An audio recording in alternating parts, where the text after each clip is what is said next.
All right, guys, welcome back to another prospect breakdown, rookie breakdown for the Detroit Lions.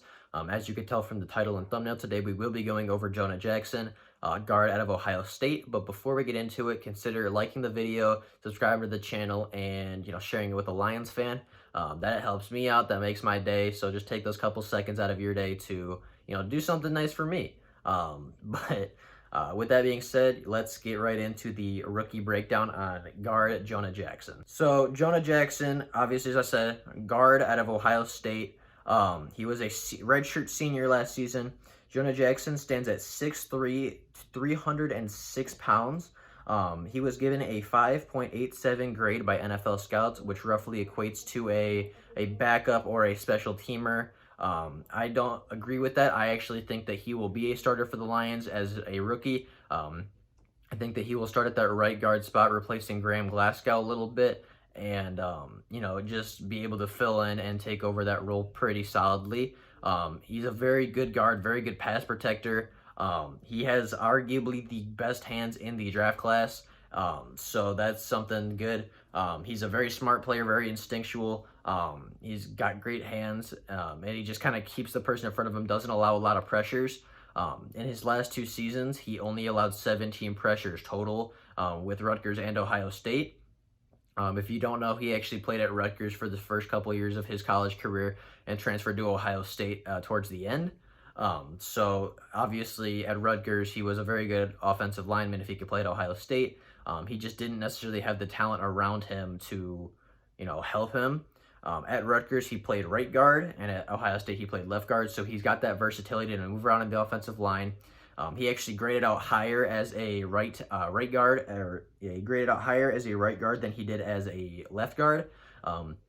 So I would expect the Lions to play him at right guard, replacing Graham Glasgow, and just having him fill in, be that instant replacement, and not have the production drop off too much. As far as our offensive line efficiency. So at the combine, he ran a 4.23 second 40-yard dash. He put up 28 reps on the bench press. He had a 26-inch vertical jump, a 98-inch broad jump. He ran a 7.83 second three-cone drill and a 5.02 20-yard shuttle. So nothing obviously athletically freakish. Didn't break any records. He didn't blow anybody out of the water. But that's not, in my eyes, that's not necessarily what the combine is for. The combine is more to prove what was on the film. It's more to prove that what the scouts see in your tape is adequate to what you are as a athlete, as you are in real life, so to speak. So the combine is more to just reassure what the scouts see on tape, and not necessarily to raise your draft stock or to blow people out of the water. Obviously, that does happen when somebody breaks a 20-yard record or runs in the 4.2s or lifts, a stupid amount on the bench press. Obviously, their draft stock might jump a little bit, but that's not necessarily what the combine is for. So I don't read too much into the combine numbers, but I know a lot of people do like to look at combine numbers and say, oh, if he puts up this, then he's in company with so-and-so, and, there's a record of people who don't do good at this thing aren't good at, a certain position. I don't necessarily see that. I look more at tape. I look more at film. I look more how they play on the field versus how they play in sweats and a t-shirt. So, if you disagree with me on that, that's okay. We're not all going to share the same opinion, but personally, I don't look too deeply into combine numbers unless they are, mind-blowing and like shatter records or something. So Pro Football Focus ranked him as the number 2 guard in the class. They actually had him as the number 38 prospect overall on their big board. And I agree with them more than I agree with the NFL scouts on this one. I think that he will be a starter. I don't think that he'll be a backup and a special teamer. I think that he is a very good offensive guard, obviously, if he could play at 2 Big Ten schools, 2 Power 5 conference schools. Obviously, one is Rutgers, so it kind of doesn't count. It's not really necessarily a championship contender, but obviously, if you're good enough to play and start at Ohio State and protect Justin Fields, one of the best quarterbacks in the country, and start on an offensive line that was very, very good for Justin Fields last year, you have some talent, and obviously being drafted in the 3rd round helps and obviously proves that he was a very good player. But what makes him a good player? Why would he be drafted the third round? What qualities does he have to help the Detroit Lions? Well, he has arguably the best hands in the class. He has great hand use. He puts his hands in the right spot every time. Is it good at holding the player there, not letting him pass? I believe he only gave up 17 pressures in his last 2 seasons at Rutgers and Ohio State. So that's very, good for him. Obviously, at Rutgers, he didn't have a ton of talent around him to help him out. So he was kind of the lone man on that roster to really protect the quarterback. And obviously, he did a very good job. And then at Ohio State, he had more talent around him, but protecting a scrambling quarterback from being pressured isn't necessarily the easiest thing because mobile quarterbacks, scrambling quarterbacks move around a lot. So it's not always easy to keep the guy away from your quarterback when the guy is moving around and running constantly. That's kind of something to look at. As I said, at Rutgers, he played right guard and was very productive. At Ohio State, he played left guard, so he has that versatility to move around.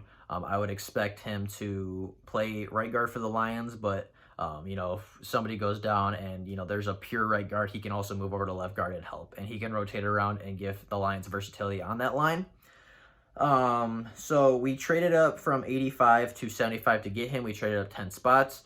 In that process, the Lions ended up giving the 85th pick, the 149th pick, and the 182nd pick to the Indianapolis Colts. And in return, the Lions received the 75th pick and the 197th. So, basically, if you want to look at it, we kind of gave up Darius Slay for Jonah Jackson, which isn't a great way to look at it. If you look at it that way, it looks like we lost. It looks like that looks like a very bad trade on paper. But we'll have to see what Jonah Jackson turns into. It's not fair to judge a prospect it's not fair to judge him based on what we gave up to acquire him. And obviously we gave up an extra pick to get up to 75, but we ended up getting back a later pick late in the draft on day 3 anyway from the Las Vegas Raiders. So I'm not really factoring that into, the trade too much. But, just give him a chance. Don't judge him because we traded Darius Slay for him. Obviously, on paper, that doesn't look good because Darius Slay is an all-pro and a Pro Bowler, while Jonah Jackson is a third-round pick rookie. Just give it time. By the end of the season, if Jonah Jackson struggles, then you can say this was a horrible trade for the Detroit Lions. We should have got more. We should have drafted a different player, so on and so forth. But don't judge somebody before they prove what they have on the field, basically. But he does have some weaknesses. With that being said, obviously he has great hand placement, but he kind of needs that because he's not a body mover. He doesn't have elite strength for a guard position. He doesn't have elite athleticism for the guard position.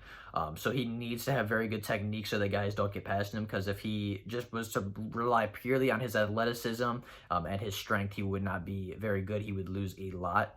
But there are plenty of guards in the NFL that weren't body movers, that weren't super strong and moved people off the line, and were very successful in the NFL. So it's obviously very possible for Jonah Jackson to do that with good technique and good, being very smart and having pretty good instincts for a guard.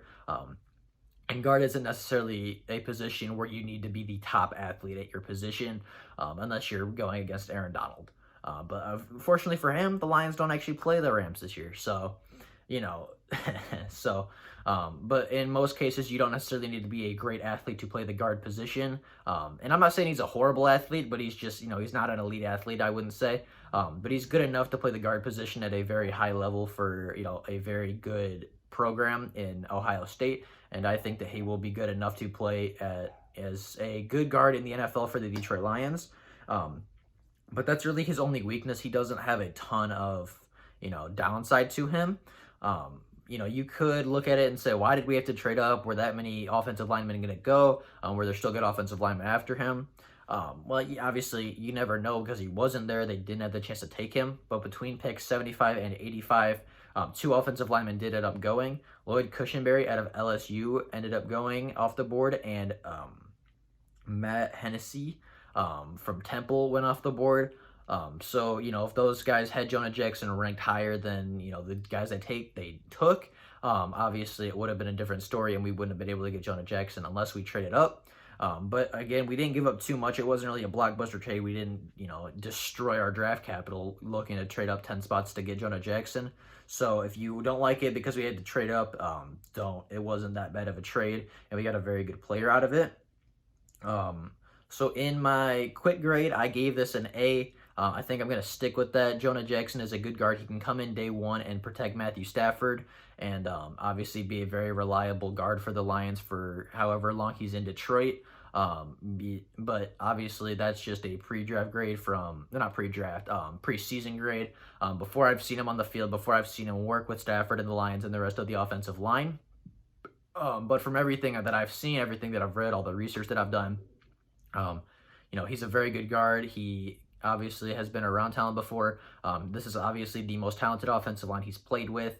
And I think that he's going to fit right in, be an instant impact player for the Lions, and be a very good draft pick for us going forward. So that's kind of the deep dive, kind of the breakdown, what you should expect from him next season. He'll probably start on the offensive line somewhere. I would expect right guard, but he could play, left guard. He could even play center, which he played at Rutgers a little bit, but I wouldn't expect us to move Frank Ragnow because he's one of the best centers, arguably in the league. Obviously ranked very highly from Pro Football Focus.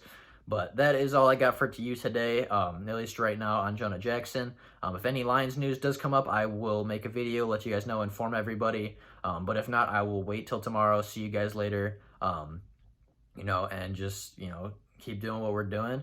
I appreciate all the support recently. We've gained a couple subscribers a day, and I'm really appreciative of that. Obviously, if you like the content, if you enjoy what I'm doing in the channel and want to support me, like the video, subscribe to the channel, share it with somebody that would enjoy the content also. But that is all I got for right now. I will see everybody later next time there's Lions news, and that's all I got for right now, so I'll see you guys later. Bye.